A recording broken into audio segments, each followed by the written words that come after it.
आज हम मुगल साम्राज्य की स्थापना में हुमायूं के बारे में जानेंगे कि हुमायूं किस प्रकार से गद्दी पे बैठता है और शासन को संभालता है।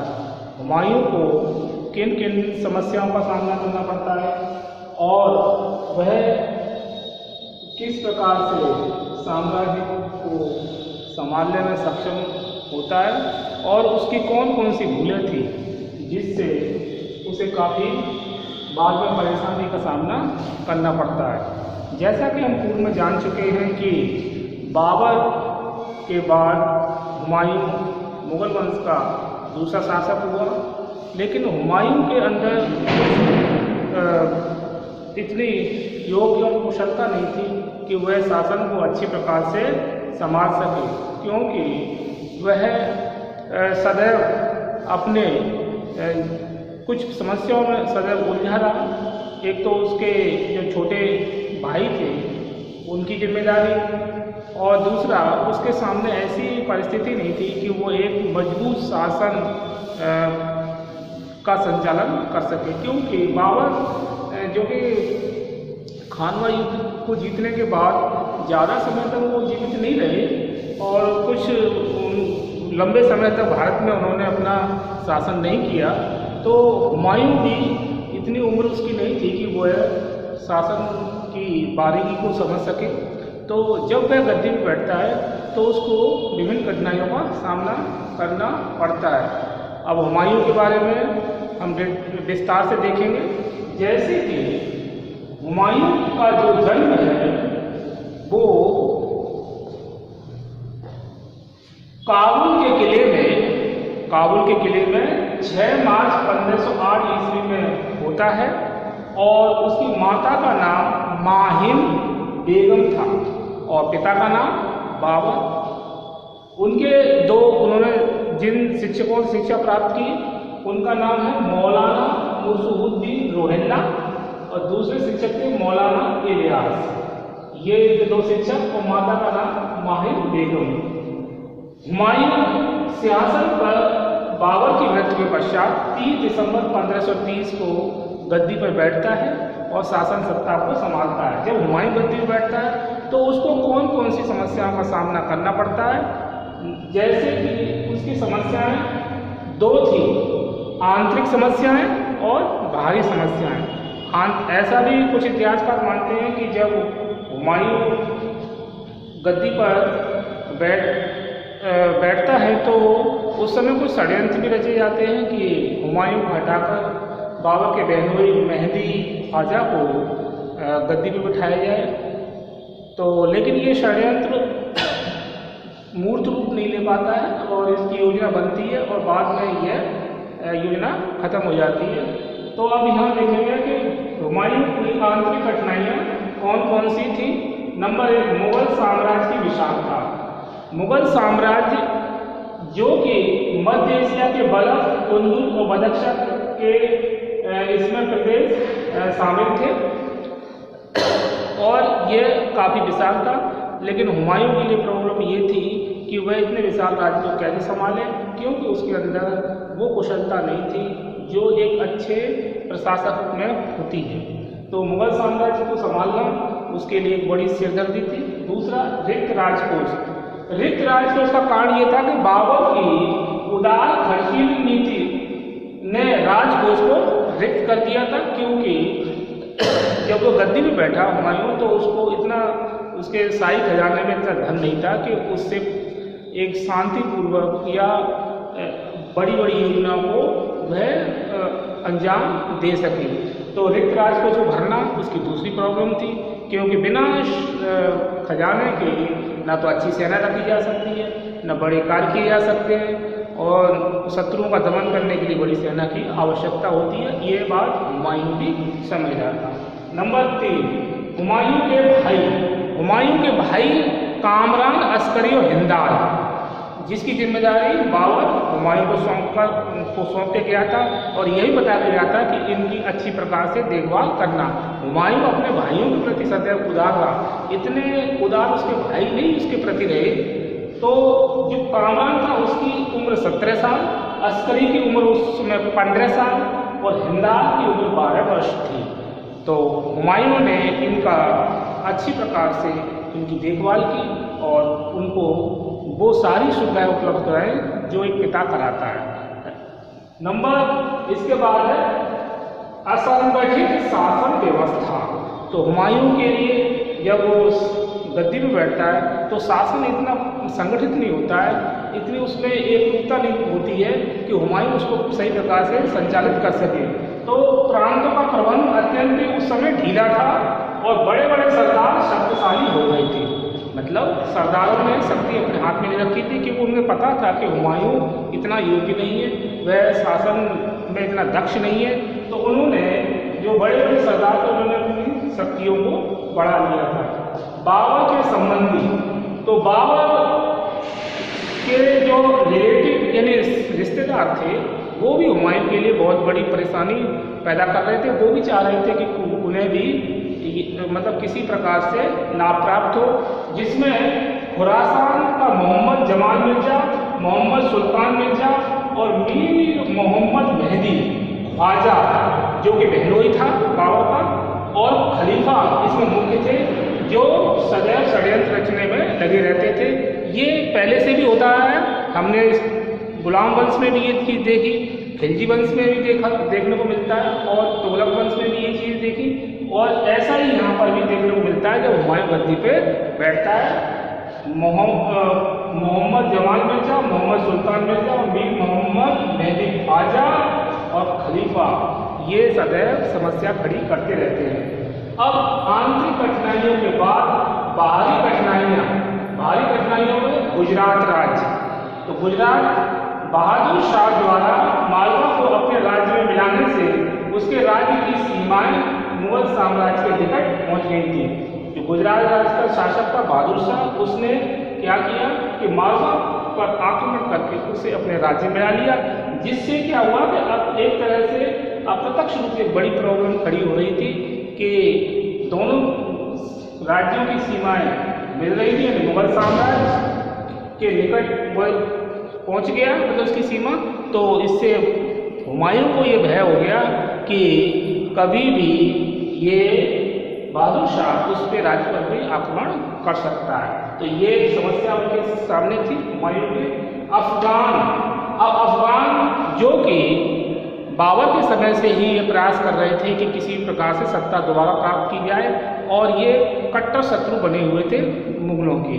तो अफगान के दो नेता महमूद लोदी और शेर खान, ये दो ऐसे नेता थे जो सदैव प्रयास में लगे थे, महमूद लोदी और शेर खान जो खोई हुई सत्ता को दोबारा प्राप्त करने चाहते थे और हुमायूं की कुछ कमियों का लाभ उठाकर उन्हें गद्दी प्राप्त करने के लिए लालच थे।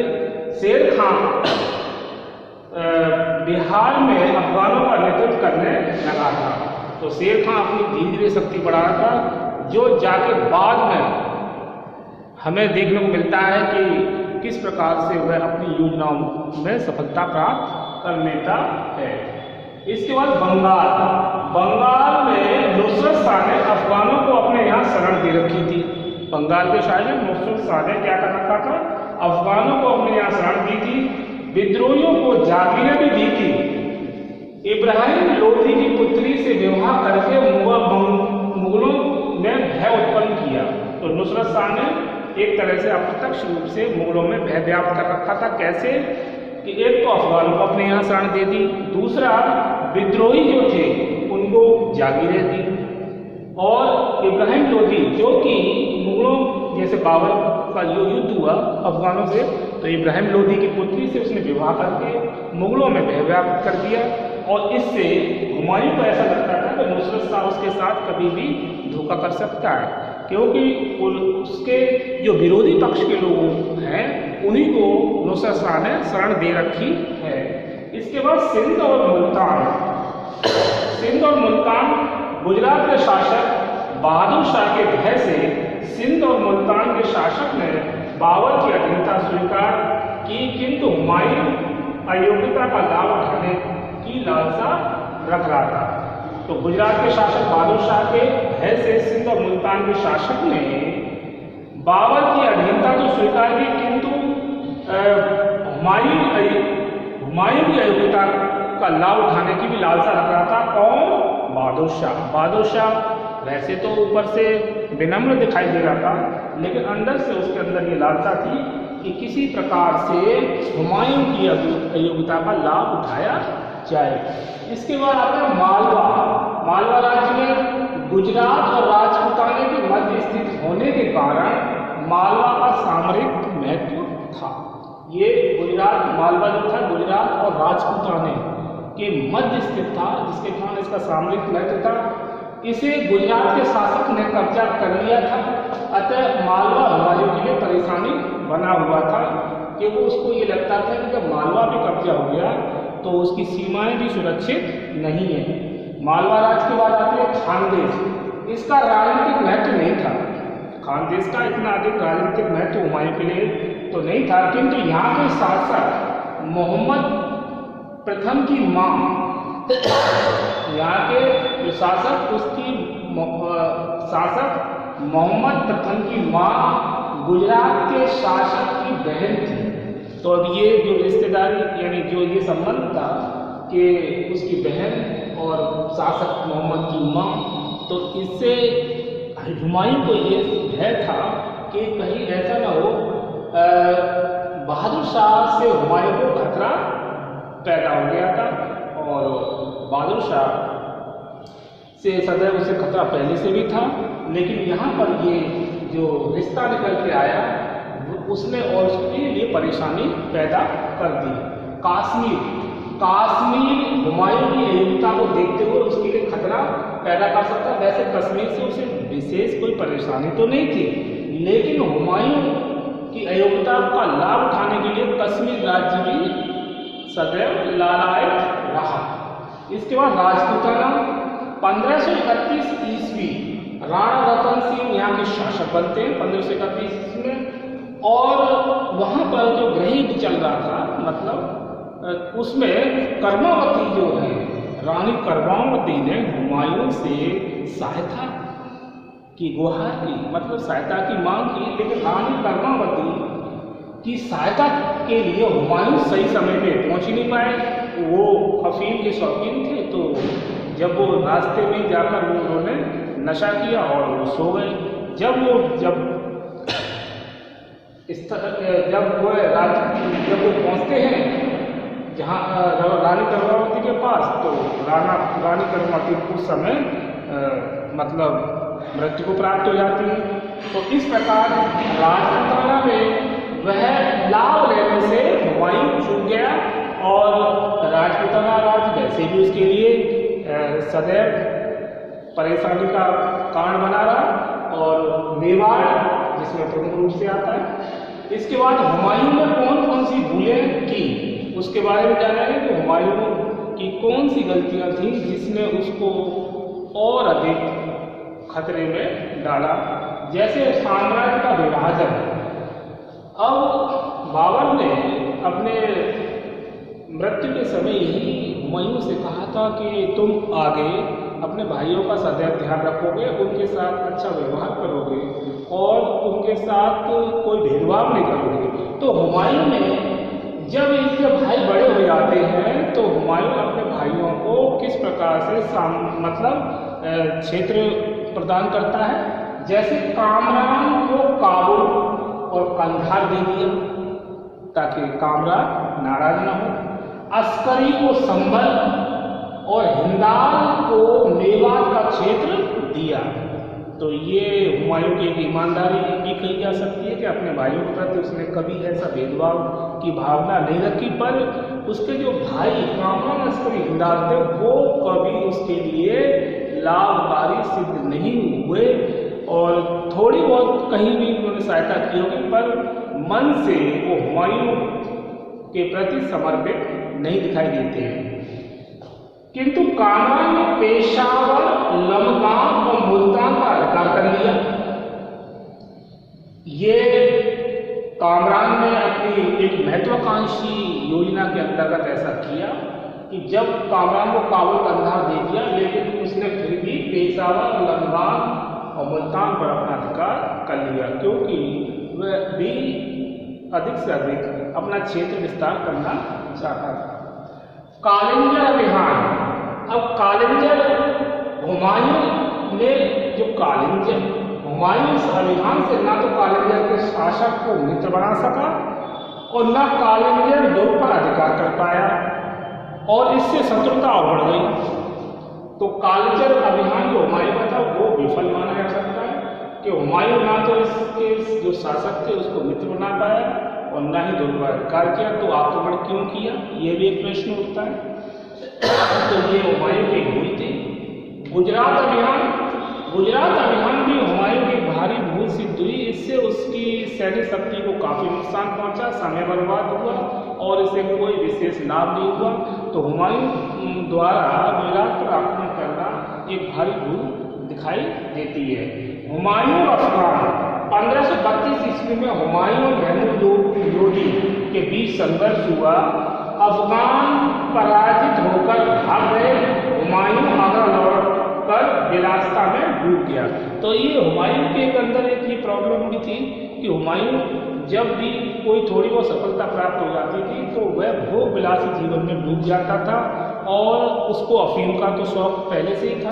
तो इसके कारण हुमायूं ने कोई विशेष उपलब्धि हासिल नहीं कर पाई। तो हुमायूं और अफगान 1532 ईस्वी में हुमायूं और महमूद लोदी के बीच संघर्ष होता है और अफगान पराजित होकर भाग जाते हैं, पर हुमायूं आगरा लौटकर विलासिता में डूब जाता है और आगे की योजना पर कोई विशेष ध्यान नहीं देता है। अब इसके बाद देखेंगे चुनार का घेरा। 1532 ईस्वी में चुनार का घेरा डाला जाता है। चुनार का दुर्ग शेर खां के अधिकार में था। हुमायूं ने दुर्ग पर अधिकार करने के लिए हिंदू बेग को भेजा। बाद में हुमायूं और शेर खां में संधि हो जाती है। तो पहले हुमायूं चुनार के घेरे के लिए हिंदू बेग को भेजते हैं, पर बाद में वह स्वयं देखते हैं इस योजना को और बाद में शेर खां और हुमायूं के बीच में संधि हो जाती है। ये शेर खां ही बाद में जाकर शेर शाह के नाम से शासक बनता है और किस प्रकार से ये शेर खां हुमायूं के लिए सदैव सिरदर्द बना रहा और अंत में वह सफलता प्राप्त कर लेता है।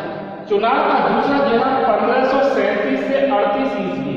हुमायूं का 6 माह बाद 1538 ईस्वी में चुनार के दुर्ग पर अधिकार हुआ और रूमी खां को, मतलब दूसरा जो घेरा डाला जाता है तो हुमायूं को सफलता तो प्राप्त होती है पर उसके 6 माह बाद, और हुमायूं का बहुत सारा समय भी नष्ट होता है।